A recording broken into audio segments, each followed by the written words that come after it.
Let's take you to the city of Tshwane now, where the speaker there, Murunwa Makwerela, is unfazed by the proposed motion of no confidence against him, said to be plied by some coalition members. They say he's badly handled the resignation process of former Mayor Randall Williams, but the speaker insists he'll go ahead with the process of ensuring a new mayor is nominated. Now, the Tshwane Metro received a legal opinion recommending that it consider Randall Williams' first resignation letter initially accepted by the speaker. Let's try and clear all the confusion and the latest from our reporter Pule Letshwiti-Jones, who covered that particular press briefing for us. Pule, just give us some clarity on this. There's a first resignation letter. Tshwane doesn't have a mayor, which means there's no executive. What really is happening in the capital? Well, firstly, it's safe to say that the city of Tshwane is, of course, mayorless, and this is because also due to that two resignation letters that were sent. So you'd remember on the 13th of February, the former mayor Randall Williams did send a legal letter, and then on midnight that very same day sent a second resignation letter to say he will serve notice until the end of February. But we now understand that the speaker, of course, has received legal opinion which says that he should actually, and recommended that he should take into consideration the first resignation letter, which of course would speak to the former mayor Randall Williams resigning on the 13th of February, and therefore that's what the speaker has done. So now we're in the city of Tshwane, and there is also no mayoral committee, which means that there is no one heading the portfolio of the mayor's office. There's no deputy mayor whatsoever or acting mayor. The people currently in administration now would then be the city manager, and the speaker would then also run the affairs of council when they have to nominate a new executive mayor in the city of Tshwane.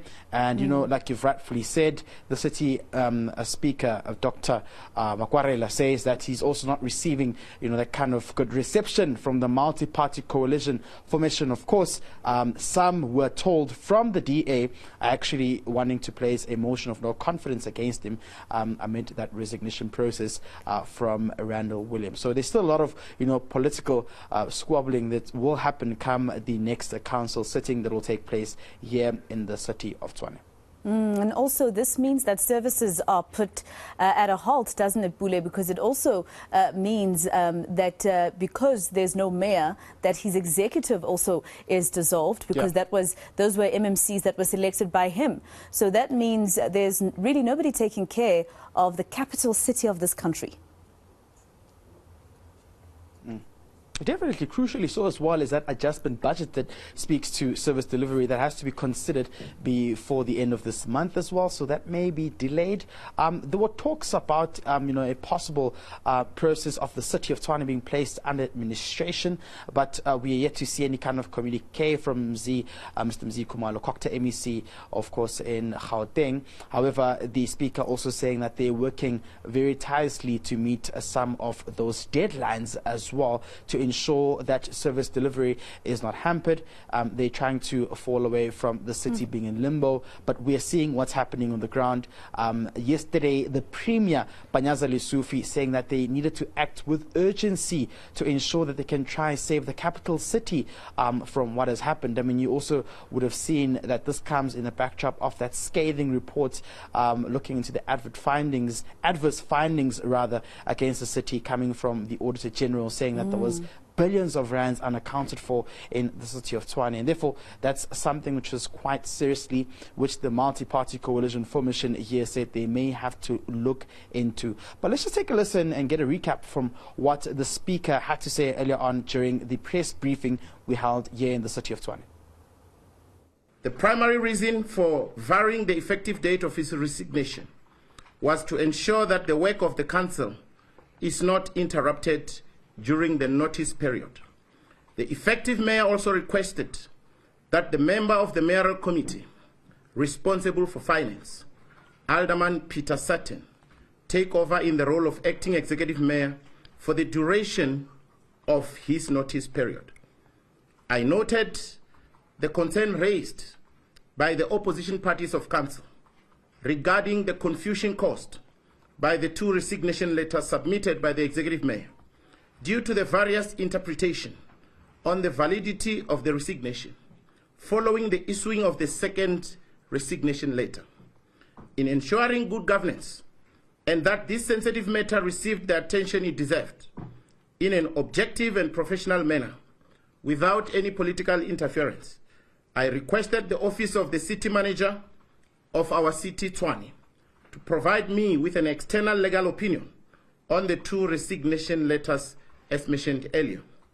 Yesterday, the 20th of February 2023, my office was furnished with a formal signed legal opinion which confirmed that the initial resignation of the executive mayor, which was tendered on the 13th of February 2023, was valid, and thus the resignation took effect on the midnight of the same day, and that the amendment of date was unlawful and has no force and effect.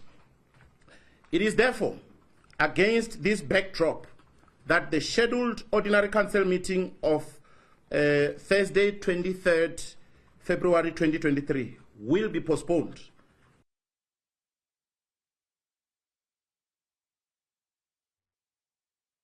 And Pule, as you were driving to this press briefing and driving in the city of Tshwane, does it look well kept rather to you?